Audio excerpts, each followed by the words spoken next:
మాట్లాడవలసిందిగా రిక్వెస్ట్ చేస్తూ ఉన్నాం. నిజంగానే పాపం అనిపిస్తూ ఉంటుంది తిరువీర్ గారిని చూస్తుంటే.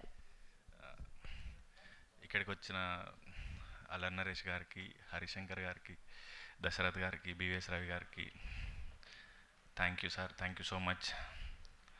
అదే కొంచెం నర్వస్గా ఉంది మాట్లాడడానికి.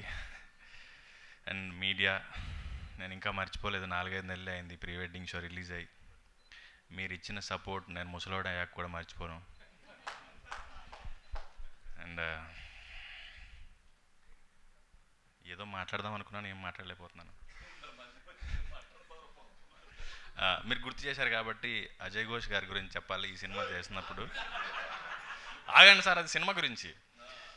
మా ఇద్దరి అంటే అందరూ ఏదో హీరో హీరోయిన్ ఇదంతా అనుకుంటున్నారు, కానీ ఒక తండ్రి కొడుకుల బంధం గురించి ఈ సినిమాలో తను రాశాడు నరేష్. మా నాన్న లేడు కానీ చాలాసార్లు మా నాన్న ఉన్నట్టు ఇలాగే ఉండేవాడు అనిపించింది నాకు. సో సినిమా గురించి వస్తే, పాపం ప్రతాప్ నరేష్ చెప్పినప్పుడు, నరేష్ సార్ నేను ఒకటే మాట అన్నాను ఇప్పటికి కూడా, సినిమా ఎలా వచ్చింది అంటే ఈవీవి గారి సినిమా ఎలా వచ్చింది అని చెప్తున్నాను. నాకు అదొకటే మాట వస్తుంది. అది స్క్రిప్ట్ చదివాను, రిహార్స్ చేశాను, షూట్ చేశాను, డబ్బింగ్ చెప్పాను, బట్ స్టిల్ నాకు అదొకటే మాట వస్తుంది.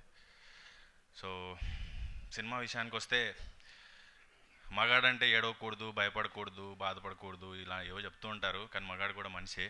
దాని గురించి బాగా చెప్పారు సినిమాలో. అండ్ లాస్ట్ 20 సెకండ్స్ ఒక బిట్ వస్తుంది, అది చూసినప్పుడల్లా అసలు నరేష్ ఎలా ఊహించాడు ఇది అనిపిస్తుంది. అంత మంచి క్లైమాక్స్ ఇచ్చాడు సినిమాకి. అండ్ పాపం ప్రతాప్ అంటున్నారు కదా, ఏప్రిల్ 17వ తారీఖు మా బుజ్జమ్మతో మీ దగ్గరలోని థియేటర్స్కి వస్తాను. పాపం ప్రతాప్ వీర ప్రతాప్ అయ్యాడని మీతోనే అనిపించుకుంటాను. Thank you. Thank you Thiruveer garu, thank you so much.